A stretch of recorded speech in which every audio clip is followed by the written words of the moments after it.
ఎంతటి భాగ్యమయ గురుదర్శనం ఎంతటి భాగ్యమయ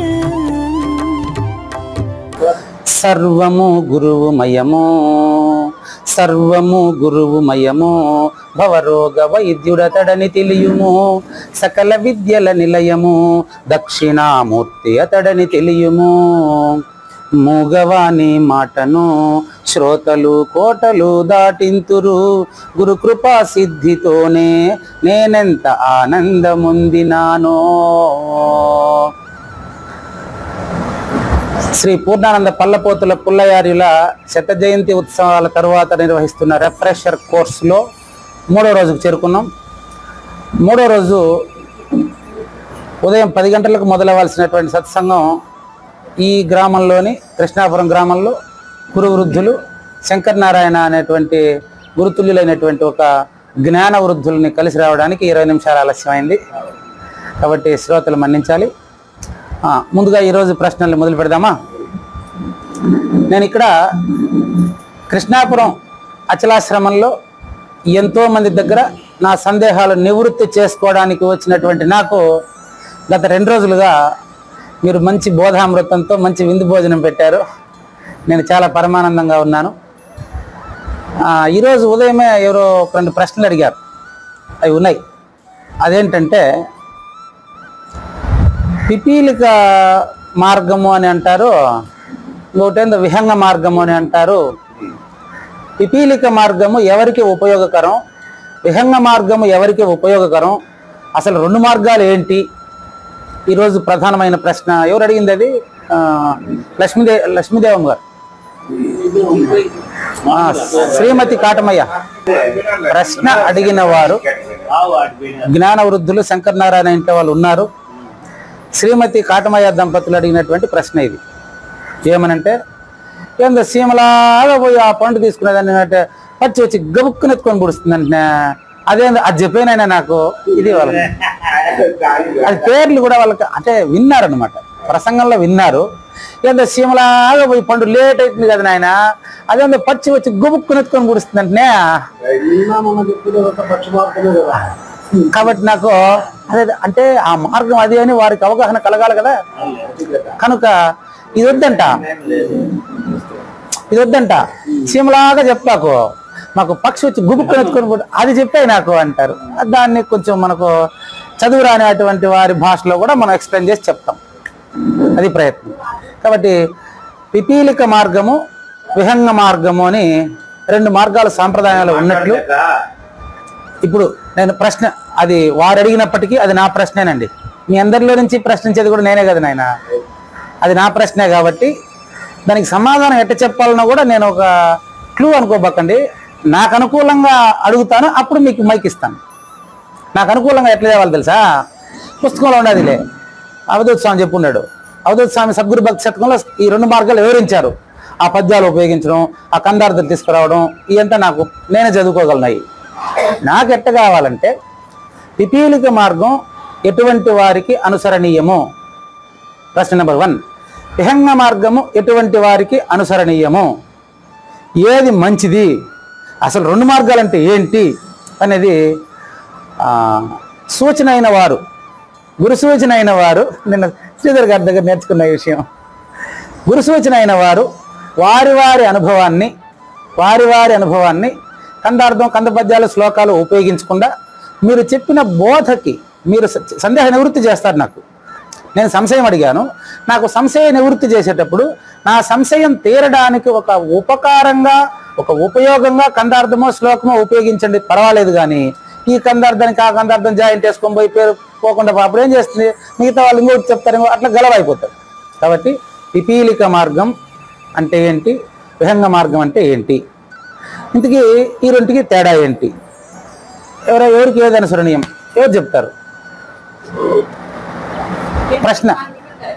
పిపీలిక మార్గము కరెక్ట్ దేవి గారు, ఎట్లా రండి, పెట్టుకోండి, పర్వాలేదు, ఏమీ లేదు, పర్వాలేదు, రండి, పర్వాలేదు, చెప్పు అమ్మగారు, ఏం పర్లేదు చెప్పండి. శ్రీమతి దేవి గారు ధర్మవరం నుంచి వచ్చారు. చెప్పండి. అంటే నాకు తెలిసినంత వరకు పిపీలిక మార్గమే కరెక్ట్ అని అనిపిస్తుంది. ఎందుకంటే ముందు నుంచి పెద్దల నానుడు ఏమంటే నిదానమే ప్రధానము అనేది, నిదానంగా పోయి నీళ్లు తాగడం మేలు గాని పరిగెత్తి పాలు తాగడం కన్నా అని కొన్ని చెప్పినారు. కాబట్టి వాటిని అనుసరించి చూసినా గానీ మనకు అనుకూలమైనదైతే నిదానంగా పోయి ఏదైనా గానీ మనం ఆచరించవచ్చు. అదే ఎక్కువ మనకి ఆచరణ యోగ్యము, మనకు అవగాహనకి కూడా దృష్టిలో ఉంటుంది అని నా అభిప్రాయం. అంతే. నేను మీ అభిప్రాయానికి నేను వ్యతిరేకించట్లేదమ్మా. మీ అభిప్రాయం కూడా కరెక్టే కావచ్చు, మీరు చెప్పిన సమాధానం కూడా సబబుగానే ఉండొచ్చు. పిపీలిక మార్గం అంటే ఏమి అది కదా, అంటే ఏది మనం నేర్చుకోవాలన్నా అవగాహన చేసుకోవాలన్నా దాన్ని సంపూర్ణంగా ఆచరిస్తూ మనకి అర్థం చేసుకొని వివరించేది అని నేను అనుకుంటాను. నేర్చుకోవాలి కాబట్టి నాకు పిపీలిక మార్గమే కరెక్ట్. ఎట్లా ఉందంటే కర్మ గొప్పదా జ్ఞానం గొప్పదా అంటే ప్రారంభంలో కర్మే గొప్పది, ప్రారంభంలో అనే మాట అర్థం చేసుకోవాలి. కాబట్టి నాలాంటి వాళ్లకు పిపీలిక మార్గమే గొప్పది. Very good. మరి విహంగ మార్గం అంటే ఏంటి? ఆలస్య అమృతం విషయం అంటారు, శివలాగానే కాలు పోతా ఉంటే అమృతం జారిపోతుందేమో. కరెక్ట్. అంటే ఆ అభిప్రాయం ఉన్న వాళ్ళు, ఆ పరిస్థితుల్లో అనుకూలలు ఉన్న వాళ్ళు వాళ్ళకి అది కరెక్ట్ అనిపిస్తుంది అంతే అని నా అభిప్రాయం. అంతే. అభిప్రాయం కరెక్టేనా? ఎక్స్ప్లెయిన్ చేస్తాను. దేవి గారికి రెండు మార్గాలు కూడా తెలుసు, కానీ నాకైతే పిపీలిక మార్గమే కరెక్ట్ అన్నారు. మీ అనుభవం ఏంటి అని అడిగాను నేను. మీ అనుభవం ఏంటి? ఆవిడ అనుభవం ఏంటినంటే ఆచరిస్తూ నేర్చుకోవడానికి ఆచరణ యోగ్యమైంది కాబట్టి, ఆచరిస్తూ నేర్చుకోవడానికి అనుకూలమైంది కాబట్టి పిపీలిక మార్గమే బెస్ట్. పరిగెత్తి పాలు తాగేదానికంటే నిలబడి నీళ్లు తాగడం మేలు, నిదానమే ప్రధానం అన్నారు. చాలా సంతోషమ్మా. ఇంటికి ఇంకెవరన్నా చెప్తారా? అయ్యగారు ప్రయత్నం చేయండి.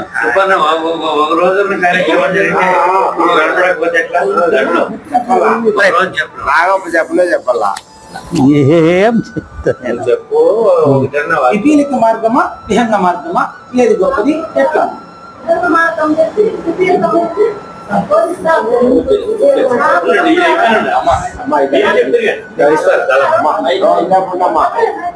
అసలు అంటే చెప్పండి. అమ్మగారి పేరు ఏం పేరు? వెంకటలక్ష్మమ్మ గారు మొదలచలము నెరిగించదా అని ముందు లక్ష్యాన్ని తెలియజేసి మళ్ళీ బోధ క్రమ పద్ధతిలో చెప్తారు. మీ ఆన్సర్ కరెక్టే. అవులే. విహంగము పిపీలకము అనే రెండు మార్గాలు కదా. పిపీలకం అంటే ఆమె చెప్పారు ఇంతవరకు. విహంగము అంటే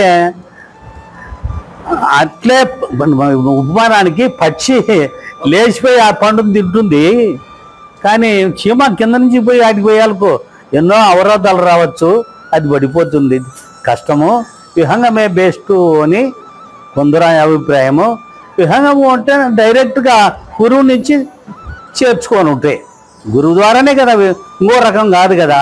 కాబట్టి విహంగమే బెస్ట్ అని నా అభిప్రాయం. ఆమె అభిప్రాయం అంతే.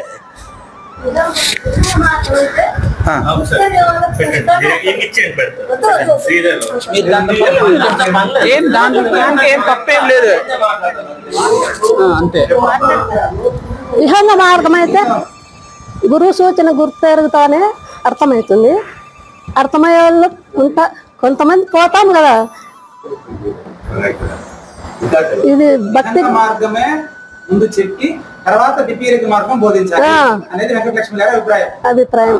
ఎందుకు అనేది చెప్పండి. అర్థమయ్యే వాళ్ళకి ఫస్ట్ లోనే అర్థమవుతుంది, అర్థం కాని వాళ్ళు నిదానంగా బోధించుకుంటూ మార్గం అర్థమయ్యే వాళ్ళకి ఫస్ట్ లోనే అర్థమైపోతుంది, అర్థం కాని వాళ్ళకు పిపీలిక మార్గం కూడా చెప్పాలి. మా గురువు గారు అంతా బోధించినాడు. చదువురాని వాళ్ళకు పూర్ణానంద పుల్లయారులు శిష్యుల ఫోటోలో చూపించామే. చాలా సంతోషం. మీలోనే కనిపిస్తున్నారు తల్లి. చదువురాని వాళ్లకు అమాయకులకు కానీ బోధించి అర్థమయ్యేటట్టుగా జ్ఞాన మార్గం చెప్పి మళ్ళా పిపీలకం నుంచి బోధించినాడు. అంటే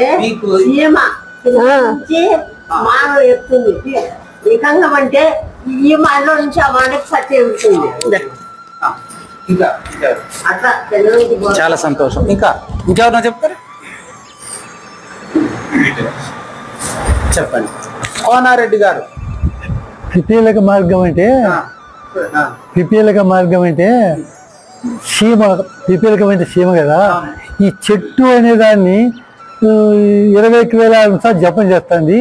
దీని నుంచి సత్యకాలు ఎక్కువ సహస్రం పోడు అంటే దేహమే చెట్టు అని, పిపీలికం అంటే 21,600 సార్లు శ్వాసనే గమనించి నా శరీరంలోనే నేను ఆలోచన సహస్రం గురువు గురువాక్యాన్ని మన శరీరంలోనే ఆలోచన చేసి ఈరోజు మనం పరిపూర్ణ అచల ధ్యానంలో పరిశీలించినట్టుగా శరీరంలో ఉండేటప్పుడే దేహం పడిపోకముందే అసలు విషయాన్ని కనిపెట్టుకుంటే ఇది సోహం అంటాం కదా. సో అంటే అదే, హమ్ అంటే నేను, అది నేను, పరిపూర్ణం నేను అని. అవునా? ఇంకా చూసారా కోనారెడ్డి గారు అద్భుతంగా. ఇంకెవరైనా చెప్తారా? మీరంతా చెప్తే దాన్ని మళ్ళీ సమన్వయం చేస్తాను అంతే. నాకు తెలిసింది ఏముండదు, మీరు చెప్పింది అప్పుడు సరిపోతుంది. ఎవరు అమ్మ మీరు కూడా మాట్లాడతారా? రైట్. రెండు సమన్వయం చేస్తాను. చెప్తాను. నిదానం ప్రధానం ఎప్పుడు? అయ్యా సంజీవ్ గారా, ఇప్పుడు వినండి. నిదానం ప్రధానం, ఆలస్యం అమృతం విషయం ఎప్పుడు అనేది. ఇప్పుడు రెండింటిని చెప్పేసి ఇది మొదలు పెడతాను. నిదానం ప్రధానం అంటే రాత్రి 2:30 నలుగురు, అది ఎగ్జాంపుల్ ముగించేసి దీంట్లోకి వచ్చేస్తాను సమస్యలకు. రాత్రి ఇక్కడ ఉండి మళ్ళీ ఈరోజు ఉపదేశం తీసుకోవాలని బయలుదేరుతున్నారు. వచ్చినారా? మీరేనా? ఇంకా ఉపదేశం కాలేదు మీకు?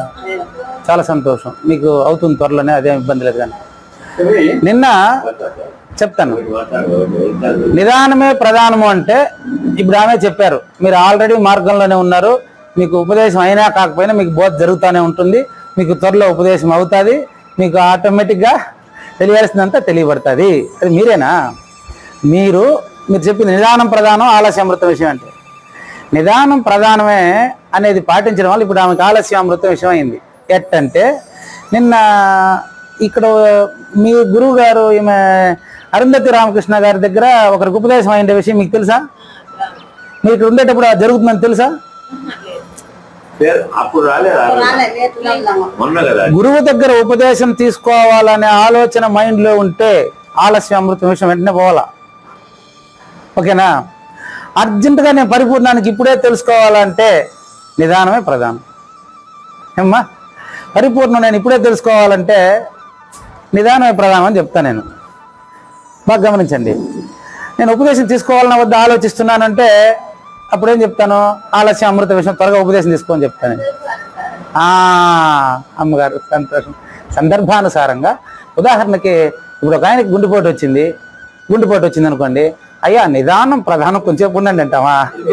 నో అట్ట అనమాట. అదే కానీ ఒక ఆయనకి నాకేందో కాలు కొంచెం నొప్పిగా ఉంది అంటే సరే మధ్యాహ్నం హాస్పిటల్కి పోదాం ఉండు అంటాం, అప్పుడు నిదానం ప్రధానం. అదే గుండెపోటు వచ్చిందంటే ఆలస్యం అమృతం విషయం. కాబట్టి ఏ సందర్భానికి ఆ సందర్భానికి తగినట్టుగా ప్రవర్తించే నేర్పు మనిషికి ఉంది కాబట్టి రెండు చెప్పారు. ఇప్పుడు రెండుకి మధ్య మార్గంగా చూద్దాం. నిదానం ప్రధానం అనేది పిపీలిక మార్గం, ఆలస్యం అమృతం విషయం త్వరగా తెలుసుకోవాలనేది విహింగ మార్గం అని అనుకుంటారు. మీ ఉద్దేశం అది అట్లా కాదండి. నేను ఎక్స్ప్లెయిన్ చేస్తాను. భగవద్గీత మొదటి 2 అధ్యాయాలకి 2వ అధ్యాయానికి సాంఖ్యతారక మనస్కాల పరిపూర్ణ ప్రబోధ పూర్తయిందమ్మా. 2వ అధ్యాయానికే పరిపూర్ణ బోధ పూర్తయింది.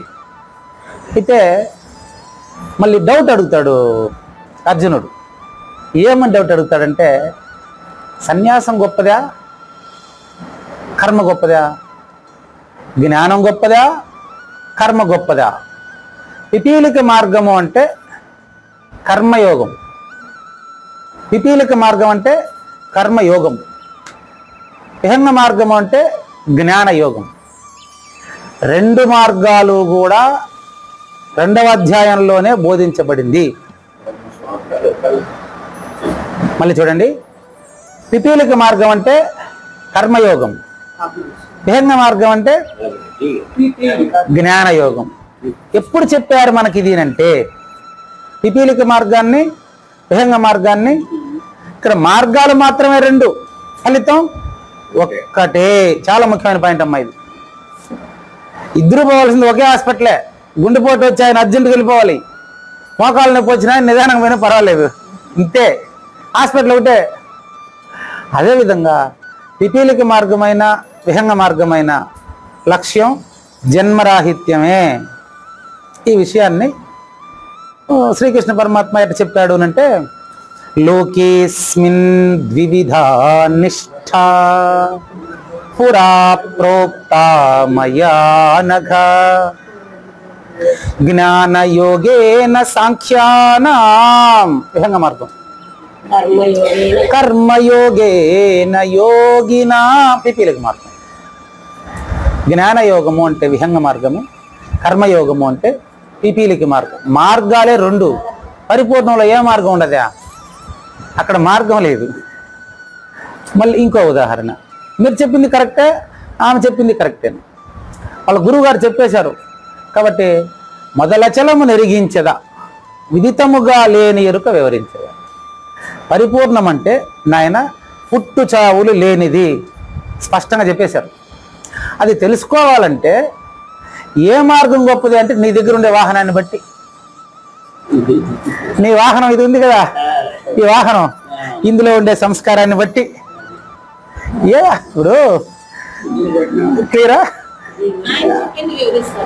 ఎవరు చెప్పింది? అది కూడా చెప్తాను. ఆయన చెప్పింది అదే, ఆయన చెప్పింది కూడా అదే స్టార్ట్ అయింది. ఇప్పుడు ఏ మార్గం అయినా శరీరం, ఆయన నాకు హింట్ కూడా ఆయనే, నేను చెప్పడానికి కారణం కూడా ఆయనే. నాకు అంతకుముందు తెలియదండి.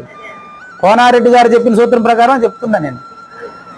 పిపీలిక మార్గమైనా విహింగ మార్గమైనా తెలుసుకునేది దేహియే కదా, దేహదారియే కదా. దేహదారిలో ఉండే దేహి సంస్కారాలను బట్టి నీకు ఏ మార్గం ఉపయోగం అనేది గురువు నిర్ణయిస్తాడు. దేహం అనే ఆత్మానం రథినం విద్ధి, శరీరం రథమేవతు. ఈ దేహం ఏ సంస్కారాలతో జన్మించిందో ఆ సంస్కారాలు, కొన్ని సంస్కారాలకి 2 మార్గాలు పనికిరావు. ఏ మార్గం రాడు, రజోగుణ మార్గంలోనే వెళ్తాడు. దాన్ని మనం ఏం చేయలేం. ఇక్కడికి వచ్చారు, మరి ఇక్కడికే వచ్చి కూడా ఇప్పుడు కూడా బయట తిరుగుతున్నారు. క్లాస్ రూమ్లో కూర్చోవలసినటువంటి విద్యార్థి ఇప్పుడు బయట తిరుగుతున్నాడు. వాడికి ఏ మార్గం గొప్పదంటే నన్ను ఏం చేయమంటారు? క్లాస్ రూమ్లో వచ్చి, అంటే నేను టీచర్ కాబట్టి ఆ పద్ధతిలో చెప్తానండి. నాకు ఒక క్లాసులో 130 మంది విద్యార్థులు అంటే ఒక 20 మంది ఎప్పుడు బయట తిరుగుతుంటారు. లీజర్ పీరియడ్లో ఎప్పుడు నేను వాళ్ళ కోసం నేను తిరుగుతుంటాను. లీజర్ పీరియడ్లో వాళ్ళకి ఏ మార్గం గొప్పదంటే ఏ మార్గం అయినా క్లాస్లోనే చెప్తాను, గ్రౌండ్లో పోయి చెప్పేదానికి కుదరదే. అట్లా కోనారెడ్డి గారు చెప్పిన పాయింట్ ఏంటంటే 21,600 హంసలు దీంట్లో జరుగుతూ ఉంటుంది కదా. ఈ శరీరము ద్వారా ఈ శరీరానికి ఏ మార్గం గొప్పదో ఆ మార్గాన్ని అనుసరించాలి. సోహం చెప్పినారు, దాని గురించి చదువుతున్నారు. సోహం సహ అంటే అది. అది అనే పదానికి సృష్టికర్త అని అనుకుంటున్నావా, పరిపూర్ణమని అనుకుంటున్నావా? కాపినా కొంచెం బాపండి. ఇంకా చర్చకు పునః స్వాగతం. ఇప్పుడు నేను హైదరాబాద్ వెళ్ళాలనుకోండి,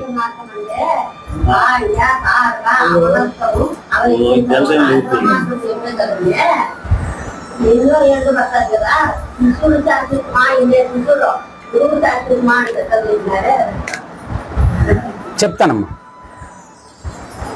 ఇప్పుడు ఈ నుంచి హైదరాబాద్ పోవాలంటే సంగరహిత మంగమాంబ గారు, ఇక్కడి నుంచి హైదరాబాద్ పోవాలంటే మీ తమ్ముడికి అయితే డబ్బులు ఉండదు కాబట్టి ఫ్లైట్ ఎక్కేస్తాడు దగ్గర పోయా.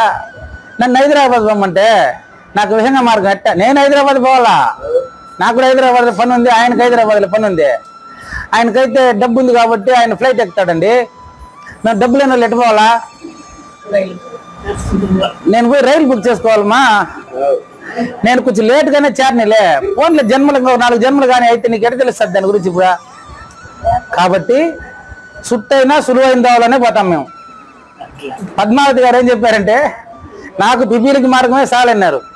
అందుకే నేను ఒక పరిగెత్తి ఉపదేశం తీసుకుంటే కూడా నాకు మీరు ఎప్పుడన్నా వేయండి, నేను మార్గంలో నేర్చుకుంటుంటాను. పిపీలికి మార్గం ఆల్రెడీ వచ్చి నడుస్తున్నారు ఆవిడ. తాబేలు గొప్పదా కుందేలు గొప్పది అంటే రెండు గొప్పది కాదు, గెలిపే గొప్పది. తాబేలు అది నడుస్తూనే ఉంటుంది, కుందేలు నేను పరిగెత్తాను కదా నిద్రపోయింది. అట్లా ఇప్పుడు అక్కడ ఒకదాన్ని గొప్పగా నేను చెప్పలేనమ్మా. ఎందుకంటే కుందేలు తాబేలు కట్ అయితే తాబేలు తెలివి గొప్పదని చెప్తారు, కానీ నేను తెలివి లేనివాడిని కదా. కాబట్టి తెలివి పనిచేయని చోటికి తెలివితో చెప్పేదానికి నా వల్ల కాదు. కాబట్టి అదే సూచన. కాబట్టి ఇప్పుడు మనం పిపీలిక మార్గాన్ని గురించి, విహంగ మార్గాన్ని గురించి వివరం కావాలి ఇప్పుడు మనకు. నాకు ఆశ్చర్యం ఏంటంటే మీకు పల్లపోతుల పుల్లయార్యులు గారు 2 మార్గాల గురించి చెప్పేసి బోధంతా కుమ్మరించేసి ఉన్నారు ఆల్రెడీ. బోధాధికారం మీకు ఇచ్చున్నారు. మీకు కావాల్సింది చెప్ప నేర్చుకోవడం అదొక్కటే నాకు అది స్పష్టంగా అర్థమైంది. కాబట్టి ఆ చెప్ప నేర్చుకునే దానికి నేను మీకు ఉపయోగపడుతూ నాకు నేను ఉపయోగపడతాను. గురుగారు అంతేనా? చెప్ప నేర్చుకోవడానికి మీకు నేను ఉపయోగపడుతూ నాకు నేను ఉపయోగపడుతున్నాను అనమాట. ఇందాక నేను చెప్పినటువంటి ఉదాహరణ, ఆయనకు డబ్బు ఉండేది మేము పేదవాళ్ళము అంటే ఆర్థిక పరంగా కాదమ్మా. దాని అర్థం ఏంటంటే, అది కూడా సూచన చాలా మందికి తెలియదు కదా. అర్థం ఏంటంటే ఆయన యొక్క జ్ఞానము పూర్వాభ్యాసేన తేనైవ అంటారండి. కృష్ణమూర్తి గారికి వాళ్ళ తండ్రి నుంచి సహకరించి ఉండేటువంటి వల్ల, ఆయన ఆ వంశంలోనే పుట్టడం వల్ల, పూర్వజన్మలో పుణ్యం చేసుకోవడం వల్ల ప్రాప్య పుణ్య కృతాం లోకాన్ ఉషిత్వా శాశ్వతీ సమాహ శుచీనాం శ్రీమతాం గిహ యోగ భ్రష్టో అభిజాయతే. ముందు జన్మలో ఏ సాధన చేసుకున్నాడో ఏమో కానీ డైరెక్ట్గా గురువు గారి కడుపులోనే వచ్చి డైరెక్ట్ పడిపోయినాడు. కానీ నాకు 45 సంవత్సరాల వరకు నాకు గురువు అంటే ఏమో తెలియదు, అచల బోధ అంటే ఏమో తెలియదు, ఆశ్రమం అంటే ఏమో తెలియదు. మన ఆయన చెప్తానే ఉండేది, నేను వినేది లేదు. కాబట్టి ఎవరెవరి సంస్కారం ప్రకారం వాళ్ళకి ఫలితం వస్తూ ఉంటుంది. కానీ ముందరగా వచ్చిన వాళ్ళు, వయసు ఎక్కువైపోయిన వాళ్ళు పెద్దగా తెలుసుకునేది, వయసు తక్కువైన వాళ్ళు తెలియకుండా ఉండేది అట్లేమీ లేదు. ఎవరికి ఎప్పుడు అవసరమో అప్పుడు ఆటోమేటిక్గా అది తెలిసిపోతుంది. మార్గాలు ఏవైనప్పటికీ తెలిసేటప్పుడు పరిపూర్ణం తెలియకుండా మనం ఎవరు ఆపలేము. పరిపూర్ణం తెలియనప్పుడు మనం ఎవరు ఆయనకి తెలియజెప్పలేము. మార్గాలు ఏవైనప్పటికీ పిపీలిక మార్గమా విహంగ మార్గమా అనే 2 మార్గాలు గురించి చెప్తామే తప్ప, ఆ చెప్పే దాంట్లో బోధన గ్రహించే సమయంలో తాను పరిపూర్ణుడిని తెలుసుకునేవాడికి ఇందాక కోనారెడ్డి గారు చెప్పినట్టుగా సోహం అంటే ఆయన ఒక మాట అన్నాడు, గుర్తుంది. ఏమన్నాడమ్మా? సోహం అంటే ఏం చెప్పాడు? సహ అంటే పరిపూర్ణమే, పైన కాదని చెప్పింది. సహ అంటే పరిపూర్ణమే, అహం అంటే నేనే. ఆయన పక్కనే అదే విహంగ మార్గం. విహంగ మార్గం అంటే అదే చెప్పేటప్పుడే. కానీ నాలాంటి వాళ్ళు ఏం చేయాలా? నేను పిపీలిక మార్గం నుంచి వచ్చా. గురువు గారు ఈ విధంగా సూచన చేస్తూ ఉండేటప్పుడు కూడా నేనేం చెప్పేటోడిని అంటే, ఎందుకు దానికి అన్నిసార్లు చెప్తారు? భగవద్గీతలో పలానా శ్లోకం చదివితే సరిపోలేదనేవాడిని. ఎందుకంటే అప్పుడు నాకు శ్లోకాలు మాత్రమే వచ్చు. గురువు గారు ఎక్స్ప్లెయిన్ చేస్తూ ఉంటే నేను ఏం చెప్పేదంటే, ఇది ఆ శ్లోకంలో ఉంది కదా, నేను చెప్తా శ్లోకం చెప్పి మీరు ఉండండి అని చెప్పి అడ్డం పడేటోడిని. శ్లోకాలు వచ్చేప్పుడు బోధ రాదు, సూచన తెలియదు. ఇప్పుడు తెలిసిన వాడు లేడు, అది పరిస్థితి. కాబట్టి ఆయన ఏం చెప్పారు చూడండి, సోహం అంటే అది నేను అని అర్థం. అది అనే పదంలో ఏది అనేది తెలుసుకోవడానికి పిపీలిక మార్గము ఎవరికి ఫిట్ అవుతుంది, విహంగ మార్గం ఎవరికి ఫిట్ అవుతుంది అంటే, ఒక మాటలో వేదాంత పరంగా చెప్పేదా, పిపీలిక మార్గము 6 రుక్షువులకి అంటే ముముక్షువులకి, విహంగ మార్గము ఆరూఢులకి. ఆ పదం చూడండి, పిపీలిక మార్గము 6 రుక్షువులకి, కర్మ సాధనం వాళ్ళకి. అందుకనే చెప్తాడు ఎవరికి కర్మ సాధనం అంటే, కర్మ సాధనం ఎవరికి అంటే 6 రుక్షోర్మునేర్ యోగం కర్మ కారణముచ్యతే యోగ ఆరూఢస్య తస్యైవ శమః కారణముచ్యతే. 6 రుక్షువు కర్మే సాధనంగా వస్తాడు. అతను పని ద్వారానే తెలుసుకుంటాడు. అదే ఆరూఢుడైతే చెప్పగానే తెలుసుకుంటాడు. దీక్షితుల వారు చెప్పింది కూడా ఇదే కదా, సూచన చేయగానే కనుక్కునేవాడైతేనే చెప్పాలి. దీక్షితంలో ఇదే రాశారు, సూచన చేయగానే కనుక్కునేవాడైతేనే చెప్పాలి, లేకపోతే అతనికి మామూలు సిద్ధులు ప్రకృతి విషయాల్లో బోధించి పంపించేవాలి. అనవసరంగా సూచనలు చేయకూడదు. అనవసరంగా సూచనలు చేస్తే వాడు ఏం చేస్తాడు తెలుసా, ఎవరు ఫోన్ చేసినా నువ్వు పుట్టలేదనేస్తాడు. ఇంక తీరా వాడికి బోధించేది ఏముండదు. అనవసరంగా మంచి పని, వాడికి ఎవరు ఫోన్ చేసినా నువ్వు పుట్టలేదు అని చెప్తా ఉంటే ఎట్ట పుట్టలేదో చెప్పాలి కదా. అంతే, అట్లా కుదరదు, అట్లా రాదు, అట్లా బోధ తెలియదు. కాబట్టి 6 రుక్షువులైన వాళ్ళకి అది మోక్షం ఉందా లేదా మళ్ళీ కథ. నేను మోక్షం పొందాలి, నాకు జన్మలేనిదని స్పష్టంగా తెలియాలి అనేటటువంటి దాహం బాగా కలిగినటువంటి వాడికి ఖచ్చితంగా అతనికి కావాల్సింది పిపీలిక మార్గమే. నాకు ఈ సృష్టికర్త నేనని తెలిసిపోయింది, నేనుంటే ప్రపంచం ఉంది, నేను లేకపోతే ప్రపంచం లేదు కదా, ఈ నేనుని ఎట్టబోగొట్టుకోవాలనేటువంటి విహంగ మార్గం గొప్పది. అంతవరకు ఎదక్కుండా ఉండేవాడికి పిపీలిక మార్గం గొప్పది. కాబట్టి కోనారెడ్డి గారు చెప్పింది ఏంటంటే, ఈ విహంగ మార్గము తర్వాత పిపీలిక మార్గాలు రెండు మీరు బయట చూడబోకండి. సంగ్రహిత మంగమాంబ గారు చెప్పినటువంటి ఆకాశంలో పోయి చెట్టులో పండును పెరుక్కోవడం కానీ, చెట్టు కింద నుంచి ఇట్లా ఎక్కి పండును తీసుకోవడం కానీ అని చెప్పారు. వెంటనే ఆయన ఏం చెప్పారంటే, ఆ చెట్టు ఇదే, చెట్టు ఏది ఇదే, పంట ఎక్కడ పండించాలా ఇందులోనే, ఎక్కడ అందుకోవాలా ఇందులోనే, చీమ ఎవరు నా భ్రాంతియే, పక్షి ఎవరు నా భ్రాంతియే అని తెలిసినటువంటి వారికి 2 మార్గాలు రాలిపోతాయి.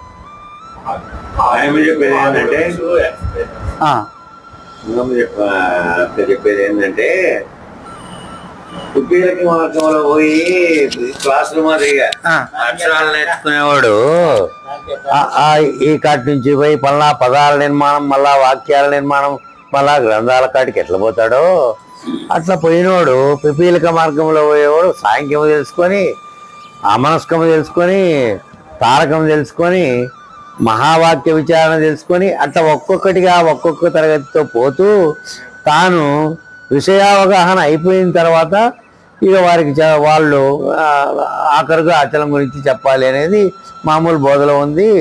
వాళ్ళు పోయి 12 ఏళ్ళు గతంలో సేవ చేసి ఆ 12 ఏళ్ళు విన్న తర్వాత ఉపదేశం ఇచ్చేవాళ్ళట. అలా అయితే గురువైనా సరే శిష్యుడైనా సరే శరీరంతో ఉండేది ఎప్పుడు పోతుంది ఎప్పుడు ఉంటుంది అనేది చెప్పడానికి వీల్లేంది కాబట్టి, అశాశ్వతమైంది కాబట్టి ఎప్పుడు శిష్యుడు వచ్చాడో తపనతో వెంటనే బోధించి మళ్ళా వానికి ఆ విషయాలన్నింటినీ అవగాహన కల్పించుకుంటూ వెళ్ళాలి. ఇట్లా 12 ఏళ్ళు సేవ చేసుకుంటూ ఉంటేనే చెప్పాలి అనేది గతంలో ఉన్నది కాబట్టి చంద్రిగా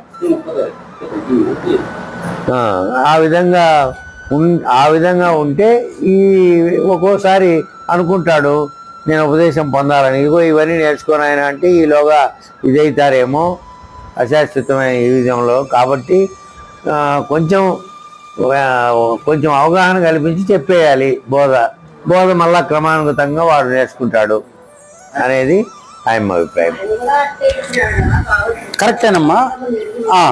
కరెక్టేనమ్మా. ఇద్దరికి పిపీలిక మార్గమైన విహంగ మార్గమైన పూజా విధానం ఒక్కటేనమ్మా. అదొకసారి రాసి పెట్టింది. పిపీలిక మార్గమైన విహంగ మార్గమైన పూజా విధానం అందరికీ సమానమే. నేను విహంగ మార్గం కదా అని చెప్పేసి ఆ పూజ కూడా ఎరికే నిగతాలు చేస్తూ ఉండే వాళ్ళు పనికిరారు, గురువులు బరువులైన.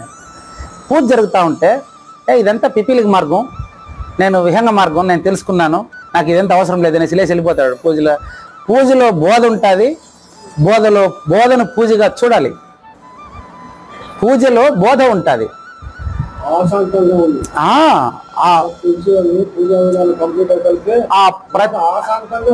ఇంకా అశ్వత్థారులు ఎంత స్పష్టంగా పూజా విధానం ప్రారంభించి చివరికి ముగించేటప్పటికి బోధ కంప్లీట్ అవుతుంది.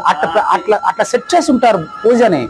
కానీ మీరే చూడండి, నేను విహంగ మార్గంలో అన్ని తెలుసుకున్నాను, నాకు ఈ పిపీలిక మార్గం అవసరం లేదని వీళ్ళు ఏమనుకుంటున్నారు? పిపీలిక మార్గానికి విహంగ మార్గానికి ఏమనుకుంటున్నారు? చాలా మంది ఉండేటువంటి ఒక అపోహ ఏంటి తెలుసా? ఒక అపోహ ఏంటంటే ఈ యొక్క పూజలు, గురువు గారికి పాద పూజ చేయడం, పువ్వులు పెట్టడం, ఇదంతా చదవడం, ఇది పిపీలిక మార్గమేమో. గురువు దగ్గరికి పోతే నేరుగా ఆన్సర్ చెప్పేస్తే అది విహంగ మార్గమేమో. ఇది కాదు, అది కాదు. మరి ఎవరికి ఏది ఫిట్ అని చెప్పిన దానికి శాస్త్రంలో ఏం చెప్పారంటే, శాస్త్రంలో సాంఖ్యులకి విహంగ మార్గము, గృహస్థులకి పిపీలిక మార్గం. భగవద్గీత ప్రకారం సాంఖ్యులు అంటే అర్థం ఏంటంటే అక్కడ కుటుంబం లేకుండా, భార్య బిడ్డలు లేకుండా కేవలం భిక్షాటనతోనే జీవిస్తూ ఒక గురువు గారికి సేవ చేస్తూ ఉండే వాళ్ళని సన్యాసులు అంటారు. వేషధారి సన్యాసి కాదు, కాషాయం మాత్రమే కట్టి ఊరికే సోంబేరిగా తిరిగేటువంటి సన్యాసి కాదమ్మా. బాగా గమనించండి. భార్య బిడ్డలు లేకుండా, పెళ్లి చేసుకోకుండా గురువు దగ్గర సేవ చేస్తూ పరమార్థాన్ని మాత్రమే తెలుసుకోవాలనుకుంటున్నటువంటి వారు ఆల్రెడీ సాంఖ్యతారక మనస్కాలు వాళ్ళు తెలుసుకొని ఉంటారు కాబట్టి అతనికి ఉపదేశం చేసేటప్పుడే పూజా విధానం అతనికి ముందే తెలుసు కాబట్టి ఉపదేశం చేసేటప్పుడే అతనికి విహంగ మార్గంలో బోధ చేయొచ్చు. ఎవరికి?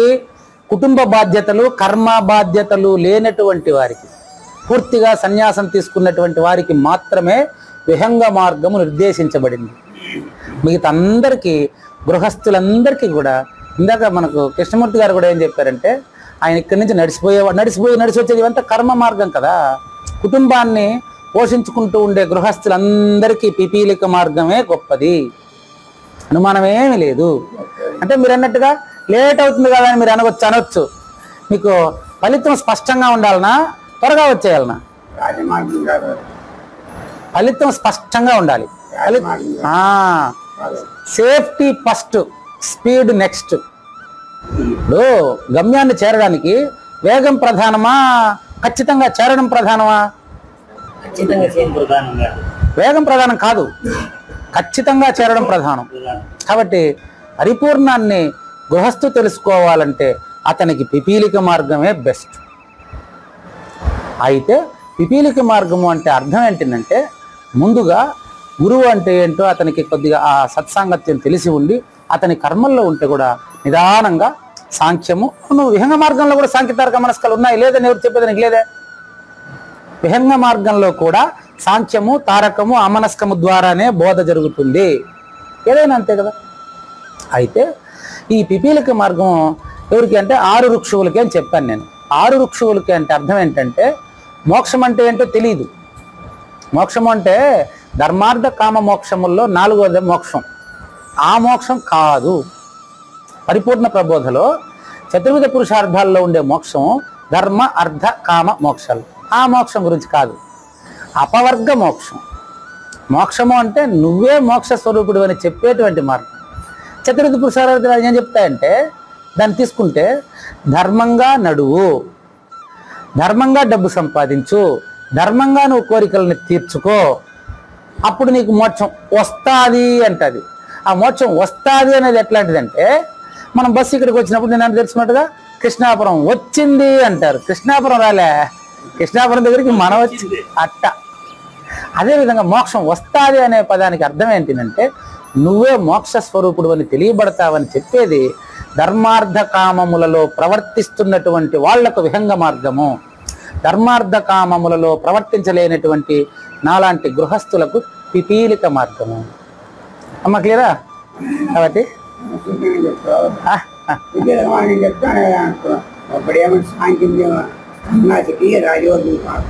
అది చెప్తాను. కంపల్సరీ ఉండాలనా? ఒకసారి చూద్దాం. వెనకాల ఒక ఆయన చూడండి, వెనకాల ఒక ఆయన చూడండి. ఏం పేరు ఆయన పేరు? ఇప్పుడు ఆయన చంద్రశేఖర్ గారు. నేను అది ఉందా లేదా చెప్పలే. నేను ఒక మాల వేశారు, ఒక ఇది కట్టారు. ఆయన కుటుంబంలోనూ ఉన్నారు, మరి సన్యాసి వేషం వేసుకున్నాడు. ఆయన తప్పే ఉండదు. సన్యాసి అవును, గృహస్థుడు కానటువంటి వారు. అందులో చెప్పాను నేను, వేషధారికి మాత్రమే కాదు, గృహస్థుడు కానటువంటి వారికి ఎప్పుడు కర్మ మార్గంలో ప్రవర్తించి ఆ స్థాయికి చేరినటువంటి వారికి గురువు నేరుగా బోధ చెప్పొచ్చు, విహంగ మార్గం చెప్పొచ్చు. తెలుసుకొని ఆ మార్గంలో నడిచి సూచన కోసం ఎదురు చూస్తూ ఉండే వాళ్ళకి సూచన చేసేయచ్చు. నేరుగా సూచన చేసినప్పటికీ అతను కర్తృత్వ కర్మను వేడు. అయినా సన్యాసి అంటే మీరు ఏమనుకుంటున్నారు? సోంబేరు అనుకుంటున్నారు ఏంటి?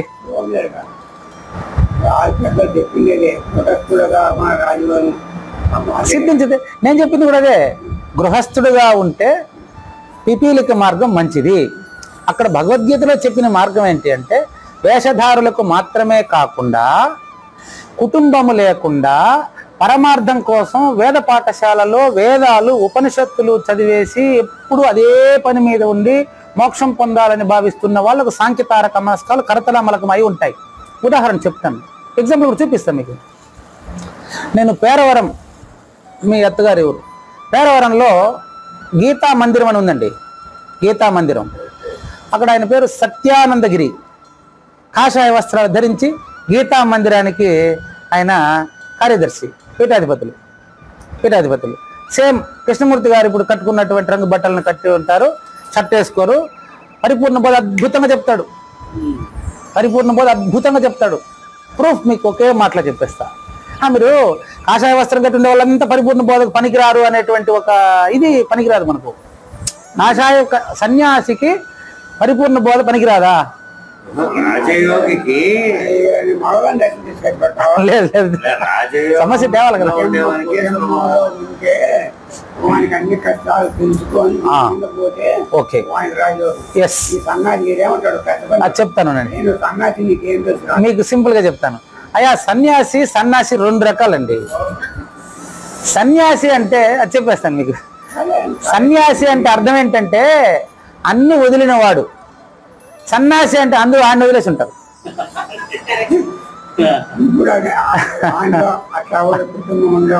అదే అదే కాబట్టి సన్యాసి అంటే అందరూ అతన్ని వదిలేస్తారు, అతనితో ఎవరు మాట్లాడరు, అతన్ని సన్యాసి అంటారు. సన్యాసి అంటే అతనిలో ఏం ఉండదు, అంటే గుణాలు ఏం ఉండదు, గుణాతీతుడుగా ఉంటాడు, సన్యాసి అంటారు. ఆ సన్యాసి గృహస్థు కూడా కావచ్చు, రైట్. కాబట్టి మళ్ళీ చూడండి, మనం ఎక్కడ ఉన్నాం? పేరవరం. సత్యానందగిరి అని ఆయన నిత్య సన్యాసి అండి. సన్యాసికి మొదలు నిత్య పెట్టారు చూడండి. జ్ఞేయ స నిత్య సన్యాసి యో నద్వేష్టి నకాంక్షతి. నిత్య సన్యాసి అంటే అర్థం ఏంటంటే అచల పరిపూర్ణ రాజయోగి అని అర్థం అండి. దేనిని కోరడు, ఎవరిని ద్వేషించడు. ఎట్లా నిత్య సన్యాసి రాజయోగి చెప్తానండి. ఆయనకు నేను కూర్చున్న వెంటనే ఒకే పదం ఎగ్జాంపుల్ చెప్తే చాలు కదా మీకు. ఏం చెప్పానంటే, మట్టి కుండగా మారిన తర్వాత నేను కుండగా మారాను అని ఆ కుండకు తెలియదండి అని చెప్తున్నా. ఆయన టక్కున ఒక మాట అన్నాడు, అసలు నాకు కుండే కనబడట్లేదయ్యా అన్నాడు ఒక మాట. అసలు నాకు కుండే కనబడట్లేదు అంటే అర్థం ఏంటి అంటే మార్పు రహితమైనటువంటి స్థితి ఆయనకు ఉంది అని. తర్వాత నేను ఒక మాటలోనే నేను తెలుసుకున్నాను. తర్వాత ఉపన్యాసం అంతా మళ్ళీ మీరు ఆయన గ్రూప్లో పెడతాడు, అది వినొచ్చు మీరు. ఆయనే ఉపన్యాసం చేశాడు. ఇంకొకటి, ఆయన ఎట్లా స్వాగతిస్తాడో చూడండి. గీతా మందిరంలో ఉండే ఆయన కాషాయ వస్త్రం కట్టిన సన్యాసి, గీతా మందిరం అధినేత. మనమేమో సకుటుంబ సపరివార సమేతంగా ఉండేటువంటి అచల పరిపూర్ణ రాజయోగులం. మరి అచల సిద్ధాంతాన్ని మిగతా సాంప్రదాయాల వాళ్ళు ద్వేషిస్తున్నటువంటి ఈ రోజుల్లో ఉందా లేదు సమాజంలో? నేనేమైనా అబద్ధం చెప్తున్నానా? అచలులా వాళ్ళకేం తెలియదు, వాళ్ళు నాస్తికులు కదా అనేది సమాజంలో ఇప్పుడు ఉందా లేదా? ఉన్నది కదా. అటువంటి ఈ తరుణంలో శ్రీకృష్ణ గీతా మందిరంలో కాషాయ వస్త్రం కట్టినటువంటి సన్యాసి యొక్క ఆశ్రమంలో అచల గురు పూజ పెట్టాలా వద్దా? బ్రహ్మాండంగా పెట్టచ్చని మనం చెప్పేస్తాం. వాళ్ళు ఒప్పుకుంటారో లేదో అని కార్యకర్తలకు సందేహం వచ్చింది. ఎందుకంటే ఆయన సన్యాసి, మనం గృహస్థలం. మా గురువు గారు పూజారి వెంకటేశానికి తెచ్చి మీ గుళ్ళో పూజ చేస్తామంటే ఆ ఆశ్రమానికి మనకు సంబంధం లేదు, ఒప్పుకుంటారో లేదో అని. ఆయన ప్రతిరోజు భగవద్గీత నేర్పిస్తున్నాడు ఊర్లో ఉండేవాళ్ళు. భగవద్గీత మాత్రం నేర్పిస్తున్నారు. ఆయన పేరు అచల పరిపూర్ణ రాజయోగి అని కాకుండా సత్యానందగిరి అని ఆయన దీక్షనామం ఉంది.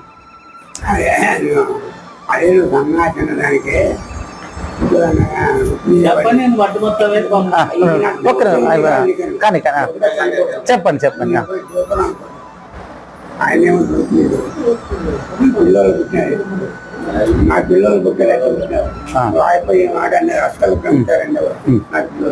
రైట్. అస్కలిత బ్రహ్మచారి అయినా పిల్లలు పుట్టచ్చండి. అస్కలిత బ్రహ్మచారి అంటే కూడా పిల్లలు పుట్టచ్చు. పిల్లలు పుట్టిన వాళ్ళు కూడా అస్కలిత బ్రహ్మచారులే. స్ఖలితం అంటే చలనము. చలనంగా తెలియబడుతున్నటువంటి ఈ శరీరంలో చలనము లేని దాన్ని గుర్తిరిగి ప్రవర్తించేవాడు అస్కలిత బ్రహ్మచారి. సమస్య మేము ముందర పెడుతున్నానండి. గీతా మందిరంలో అచల గురువుకి పూజ చేయాలా వద్దా అనే సందేహం వచ్చి వాళ్ళు సత్సంగం అక్కడ పెట్టుకుందాము, గురు పూజ మా ఇంట్లో చేస్తాము అని చెప్పి అనుకున్నారు. కానీ నేను నేరుగా వెళ్ళి ఆయన్ని కలిశాను. ఆయన కలిస్తే విషయం వివరిస్తే, ఉండమ్మా నేను చెప్తాననేసి ఆయన కలిస్తే, అయ్యో బ్రహ్మాండంగా అచలం వేరు ఈ సన్యాసులు వేరు ఎట్టండి, ఎవరికైనా మనం మీది పిపీలిక మార్గం, మాది సాంఖ్యము, తర్వాత సాంఖ్యులకి విహంగ మార్గము, కుటుంబస్తులకి కర్మ శరీరులకి పిపీలిక మార్గం అని భగవద్గీతలో ఎప్పుడో చెప్పినారు కదా. అచల పరిపూర్ణ రాజయోగులకు ఎప్పుడూ సాదర స్వాగతం అండి, మీరు బ్రహ్మాండంగా మీ కార్యక్రమాలంతా మా మందిరంలో చేసుకోండి, పర్వాలేదండి. ఇది అక్కడ చెప్పిన వెంటనే చాలా సంతోషం అయిపోయింది, కథ సుఖాంతం అయిపోయింది. కాబట్టి వారిని అచల పరిపూర్ణ రాజయోగిగా భావించి వారికి నమస్కరించి ఆ మందిరంలోనే అచల గురు పూజ నిర్వహించి వేదాంత వైజ్ఞానిక మహాసభ కూడా శ్రీకృష్ణ గీతా మందిరంలోనే జరిగింది పూర్తిగా. కాబట్టి నేను మందిర నిర్మాణం చేపట్టను, నా వ్యక్తిత్వ నిర్మాణాన్ని చేపట్టడానికి, ఓకేనా, నా వ్యక్తిత్వ నిర్మాణాన్ని నేను నిర్మింపజేసుకోవడానికి ఎవరో కట్టిపెట్టినటువంటి మందిరంలో నిర్మాణం చేసుకుంటూ వెళ్తూ ఉంటాను నేను. కాబట్టి పిపీలిక మార్గము కుటుంబస్తులకి చాలా చాలా చాలా ఉపయోగకరమైనటువంటిది, గృహస్థులకు చాలా ఉపయోగకరమైనటువంటిది. విహంగ మార్గము అనేది సన్యాసులు అంటే అర్థం ఏంటంటే, సన్యాసులకే అక్కడ చెప్పారు. సన్యాసులు అంటే అర్థం ఏంటంటే, సన్యాసి అనే పదానికి మనం నిర్వచనం చక్కగా చెప్పుకోవాలి. సన్యాసి అంటే అర్థం ఏంటంటే, ఎవరిని ద్వేషించకుండా, ఏది కోరకుండా సృష్టి మొత్తం నడుస్తూ ఉండేటటువంటి స్థితి ఏదైతే ఉందో అది నా ప్రతిరూపమే, మమాత్మ సర్వభూతాత్మ, ఎదుటి మనిషి కూడా నా ప్రతిరూపమే అనేటువంటి సత్వగుణ సంపన్నుడు సన్యాసి అవుతాడు. అతనికి అచల గురు సూచన చేయొచ్చు. అతను కాషాయం కట్టి ఉండడం మనకు అడ్డమేం కాదు కదా, అంతెందుకండి. 87 సంవత్సరాలు ఏదో రాజుగారు నేను వాకింగ్ పోతా ఉంటే నాకు గ్రౌండ్లో కలిశారు. మరి ఇప్పుడు 4 రోజులు వరుసగా సాయంత్రం 4 గంటల నుంచి 5 గంటల వరకు నా దగ్గర వచ్చి బోధ వింటారు. ఆయన ఏమైనా నాకు చెప్పండి అంటే నేను మిమ్మల్ని ఏమీ ఆయన కాషాయం కట్టి ఉన్నారండి, కాషాయం కట్టి ఉన్నారు, ఒక మాల వేసి ఉన్నారు. ఏదో ఒక ఆశ్రమానికి ఆయన అధిపతి అట. మా ఆశ్రమాన్ని మీరు పావనం చేయాలని పిలుస్తున్నారు. ఏదో అమ్మవారు ఓం శక్తి ఏదో అమ్మవారి ఆశ్రమం ఉందట ఆయనకి. ప్రతిరోజు 4 గంటల నుంచి 5 గంటల వరకు నా దగ్గర వచ్చి కూర్చుంటారు. కూర్చొని అయ్యా మీరు ఏదైనా ప్రశ్న అడిగితే చెప్తా, లేకపోతే నాకేం తెలియదు అని చెప్తే ఆయన ఏమంటాడంటే, నాకు ఏది శ్రేయస్సో అది బోధించండి, ఒకటే మాట, నాకు ఏది శ్రేయస్సో అది బోధించండి అంటారు. అప్పటికప్పుడు ఏది మనసుకు వస్తే అది 1 గంట సేపు నా దగ్గర ఆయన గడపడానికే నిర్ణయం తీసేసుకున్నారు. మరి ఆయనకి ఇప్పుడు నేను పిపీలిక మార్గం బోధించేదా? మొత్తం భగవద్గీత అంతా స్పష్టంగా చదివి పెట్టుకున్నాడు, ఒక ఆశ్రమానికి అధిపతిగా ఉన్నారు. ఆయనకి ఇప్పుడు నేను పిపీలిక మార్గం బోధించేదానికి లేదు. డైరెక్ట్గా అమ్మగారు చెప్పినట్టుగా డైరెక్ట్గా ఉన్న విషయాన్ని సూచన చేస్తా, నా నోట్లో అది ఆటోమేటిక్ వచ్చేస్తుంది, నేను దాగదు కదా, వచ్చేస్తుంది. ఆయనకు సూచన చేస్తున్నట్టు ఆయన తెలుసుకోలేకపోతే మళ్ళీ ఆయనకు ఎక్కడెక్కడ తెలుసుకోలేదో అది చెప్తూ వస్తే సూచన అయిపోతుంది. ఆయన కొత్తగా ఇప్పుడు 87 సంవత్సరాల జ్ఞాన వృద్ధుని పట్టుకొని నా దగ్గర ఇప్పుడు మంత్రం తీసుకొని నా కాలు ముక్కని చెప్తున్నా, నో నో నో నో. కాబట్టి మార్గము, పిపీలిక మార్గము, విహంగ మార్గము వ్యక్తిని బట్టి ఎంచుకోబడుతుంది. లక్ష్యము చేరిన తర్వాత రెండు మార్గమే లేదు, ఏ మార్గము లేనటువంటిది అంతటా ఉండేదాన్ని తెలుసుకున్న తర్వాత పిపీలిక మార్గం గొప్పదా విహంగ మార్గం గొప్పదా అనేది మనం తెలుసుకునేంత వరకే. తెలుసుకునేసిన తర్వాత మార్గం అనేది లేదనమాట. కాబట్టి ఈ యొక్క ధర్మ అర్థ కామ మోక్షాలలో ఉండేటువంటి మోక్షం అనేది ఏదైతే ఉందో, అచల పరిపూర్ణ సిద్ధాంతంలో మోక్షము అంటే అర్థం ఏంటంటే అపవర్గ మార్గము. అపవర్గము అంటే అపవర్గము అంటే వర్గము కిందికి రాదు. వర్గం అంటే గ్రూప్ అండి. ధర్మ అర్థ కామ మోక్షాల 4 ఒక గ్రూప్ కదా. కానీ ఇక్కడ పరిపూర్ణ సిద్ధాంతంలో చెప్పేటువంటి మోక్ష మార్గం ఎలాంటిదేనంటే ఎవరైతే వేదాంతం కోసం వెతికి జన్మరహితం కోసం ఎవరైతే తిరుగుతున్నారో, నాకు జన్మరాహిత్యమే కావాలి, జనన మరణాలు లేని స్థితి నాకు కావాలని అడిగేటువంటి ముముక్షువుకి చివరికి తీసుకొని వచ్చి, నాయన నీ నిజ రూపమే అచల పరిపూర్ణము, నువ్వే పరిపూర్ణుడివి అని నిర్ణయించడానికి ఏ అభ్యర్థికి ఏ మార్గం ఇష్టమో అనేది ఆ గురు శిష్యుల మధ్యలోనే నిర్ణయం అవుతుంది తప్ప నిర్ణయించడానికి నేను ఎక్కడున్నానండి. ఇది పిపీలిక విహంగ మార్గముల గురించినటువంటి ఉండేటటువంటి పూర్తి పాఠం మీ నుంచి నేను తెలుసుకున్నటువంటి సారాంశం. క్లియరా అమ్మ? మీ డౌట్ తీరిన సోహం అంటే అర్థం ఏంటంటే అది నేనే అని తెలియాలి.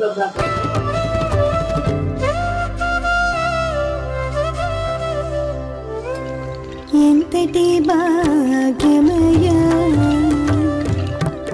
గురుదర్శన